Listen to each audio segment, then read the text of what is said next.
Hey, I'm live. Hi.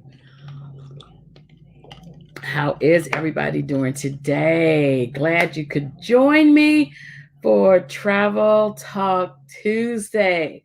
So I moved it, get a little smudge off my glasses. I moved it from noon to the evening because some people were requesting more in the evening to be able to catch it more live. Oops, much still there. Uh, Even though you can see the replay, they just wanted to be able to say, hey, here's my question, which is great. Okay. So, no problem. I am Yvette McQueen, MD, emergency physician, travel doctor, and wellness lifestyle coach, a global physician on a mission to educate about health, travel wellness, and disease prevention. So I help travelers like you, if you're listening, to stay well and healthy and safe while traveling through my travel concierge business, speaking to people like you, talks, tips, and my best-selling book, Travelpedia, a guide to travel efficiently, healthy, and safely, and my soon upcoming book, hopefully best-selling, Travel 911, a health guide for adventurers. Okay, great. So travel talk. What's new in the travel? Um, Put your comments in, put your questions in. I'll try to answer them. If I don't know, we'll find the answer to them. Memorial Day weekend is coming up. Yes, Memorial Day weekend is coming up, guys. So they expect I think this airport, Atlanta Airport, largest airport in the world, said they expect 1.5 million visitors through there. I think they're already through there. So last week I traveled through there twice and then came back yesterday. So last week I traveled because I was at work and then I went back out internationally. So the airport was full, the parking was full. This time I learned my lesson of parking and planned. Actually scheduled an Uber the day before so that I have to drive around for half an hour trying to find hourly parking.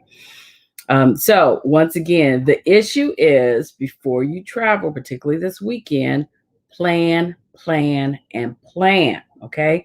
So plan if you're flying, plan to get there 1 to 2 hours before it because the lines are going to be up the wazoo, whether it's TSA, whether it's regular or TSA pre-check. Even I had to stand in line for Clear. Usually I breeze through Clear as 1 or 2 persons. I actually stood in line for 10 minutes. Oh, yeah. But yeah, 10 minutes it took me to get through. And it took me to get through more of the Beltway line than the actual check my ID line. Plan for parking wherever you're at. Make sure they have, if you're going to airport and parking, make sure the parking is available, whether on-site or off-site. Plan for shuttles. So that's the time you got to plan for rental cars. Remember I said rental car is still not up. I was at a rental car place and I saw cars being dropped off, new cars finally being dropped off, and a lot was less clear, but they're still shorter. They're about back at 75 capacity, they said. In the airports, things just still aren't open, although Atlanta said 80% are open. No. E-terminal, if you're not in the main full food court, food's still not available. F-terminal, which is international terminal, they weren't open before 1 o'clock in the morning. So the MAC store was not open. I needed to get some more makeup. I wanted some MAC makeup. It wasn't open. So, but don't you love the airport in Detroit that when you come right out of TSA, they have the full beauty one, just like the European stores. They have all Revlon, MAC, whoever you need of makeup and beauty supplies is that one beauty thing. I like that airport. Okay, so plan. I'm going somewhere and I want to make sure the museums are open, and I want to go to museum, and museums are taking reservations. They're only letting so many people in the museum at a time, so I have to schedule reservations for my museum visits that I want to do. So make sure you're doing that. So any activity you plan to do this weekend, particularly is the weekend, Memorial Day, even though people are traveling, despite kids are doing virtual. So They're traveling regardless. So anyway, let me tell you about my first international flight. So this was my first international flight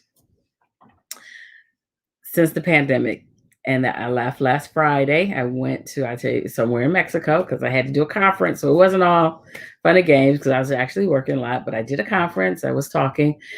And at first, when I was on the plane, I was really skittish because I know Mexico is one of those places don't require you to take a test to get there. Like when I was going to other places like the Virgin Islands, I knew that they required you to take a test to actually get there and land on the island. Even though it's not 100% guaranteed, it gives you a little bit more assurance that the rest of the plane has tested COVID at least once. Well, so I was on the plane. I was a little skittish. I was like, eh. And then I had to take a shuttle there, but there was only two other people on the shuttle, which was great. And we actually had a conversation. We talked, and one was a nurse. She was like, I'm vaccinated. I was like, okay, good. I'm vaccinated. Isn't that cool now? You talk to people like, what's your status? So then I got to the resort and everything, and they go through a whole cleanliness process. They sanitize your luggage before you can't take it directly to your room. They don't allow you to do it. They take it, they sanitize your luggage. They sit you down. Everything's touchscreen, QR code. Here's the, QR code. Here's an iPad for you to use to sign in. That's been wiped down and resurfaced with the plastic bag. You get to the room and everything is once again sanitized. They have a complete, what they call the completely clean policy, and they tell you what the policy is. You can look it up. All the workers had masks on. I felt very safe. Now in the resort, they require if you're in the eating area, going to any of the desk, any of the bars, anything like that, you have to wear a mask. Walking around the area or on the beach, a mask is not required. So some guests had it, some guests didn't, and I was like, but I always wore my mask no matter what. At the conference I was at, was a conference of a lot of medical people, along with other. So I felt very confident. It was a cohort of people. We trust each other, and I assume I shouldn't say assume. Most of the people were vaccinated, so I felt comfortable. And so they scheduled your test. The resort was great. It was like, this is your return. You had to go to your return flight. So you knew what your return flight is, and they give you schedule. You go take your test, 24 hours before your scheduled flight. And I went to my test. It was negative. We was all sitting around. That's great. So coming back on the plane, you figure everybody's coming back to the United States is negative. So this is the process. And I've heard people say that, well, I landed and no one checked my COVID status. They're not supposed to check it when you land. They're supposed to check it before you board that plane. Now, if there are some airlines at international destinations not checking the COVID status before the person board, they're in error because that's when it's supposed to be checked. So I went into the airport. Not only did we have to do that, we had to do a lot of things, QR code and online before we got there. So we got to the airport and I was with Delta, of course. And they said, this is the health questionnaire. I had did it online when I checked in, but you QR code it and you do a health questionnaire. And it told me mine was already submitted. I check in. She says, do you have your COVID test? So you have to give them their COVID test, whether you should. Ours is printed out. So I gave it to them. And then going up the airport, and before you go to TSA, before you get TSA, they stop you there. Mexicans stop you there because I had to do a separate health evaluation and exit tax. Of course, it's about $11, but it was a separate one, and you only could do it. Technically, you only could do it on your phone. They had little sheets on the side, so a lot of people that didn't do it was stopped and on the side. But they was like, "Okay, show me your QR code." And I'm just waving it, QR code, and they're like, "Okay, great, move on through. You can move on through." So when people say, "Oh, I got to the United States and went through customs and they asked me about COVID status," that's not when they're supposed to ask you. They're supposed to ask you the COVID status before you board that plane. Because what's the sense of you getting on that plane and you're positive and you expose everybody on that plane and then ask you and stood in line in all the customs and then ask you? No. Global entry. Thank you again. Wonderful. I think it was like 3 or 4 planes came in together. Global entry. Loved it. Loved it. Got my bags.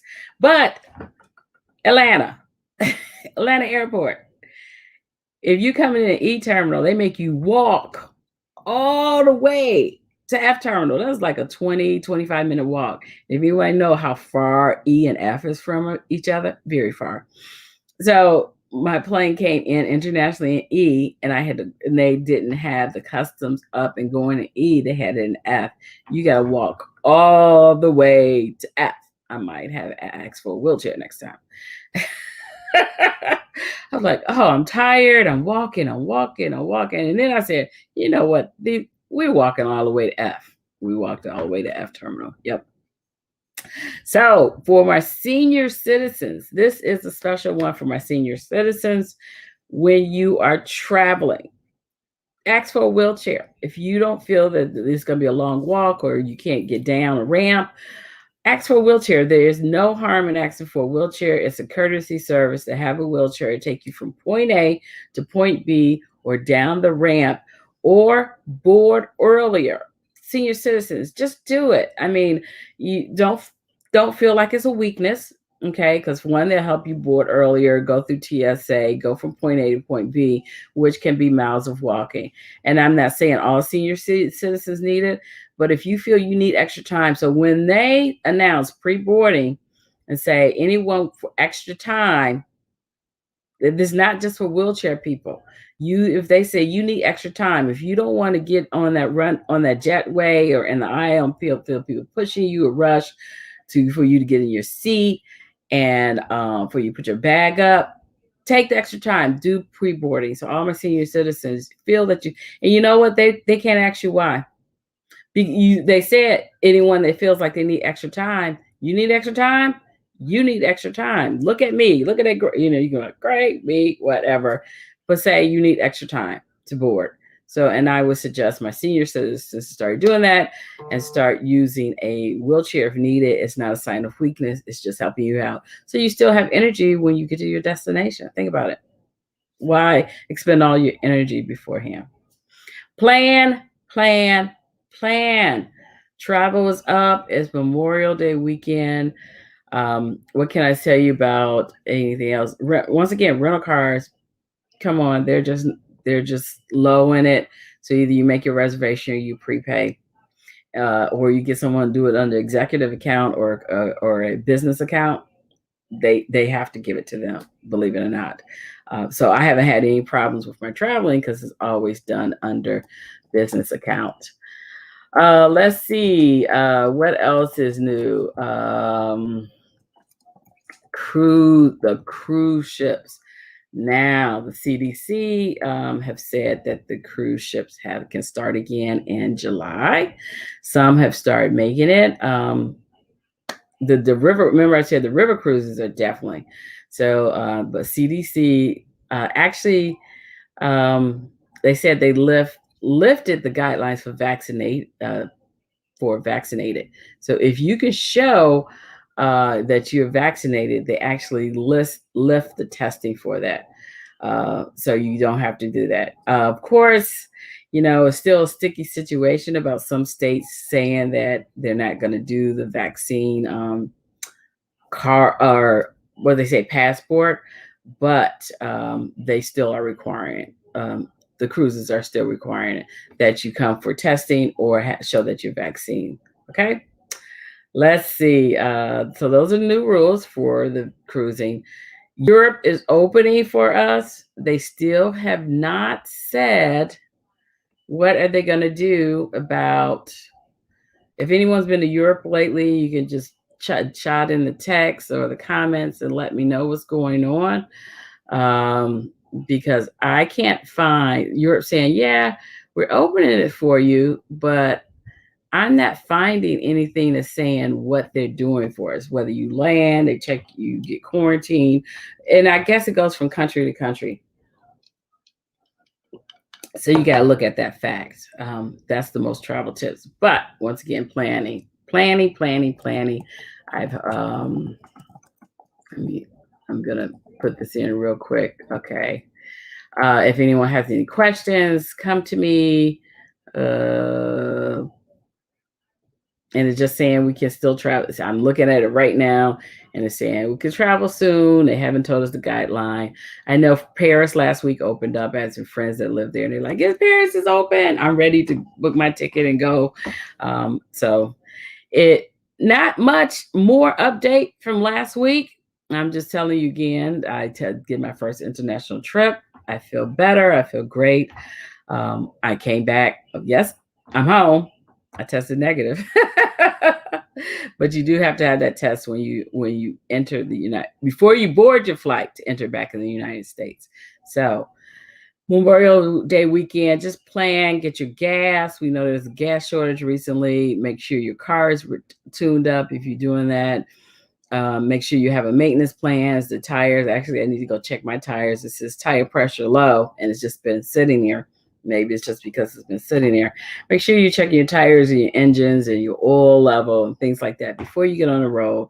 But have a maintenance plan or an emergency travel plan, whether it's through AARP, AAA, USAA, somebody, if your car should break down on the road, that you have someone that can come help you and tow you and things like that.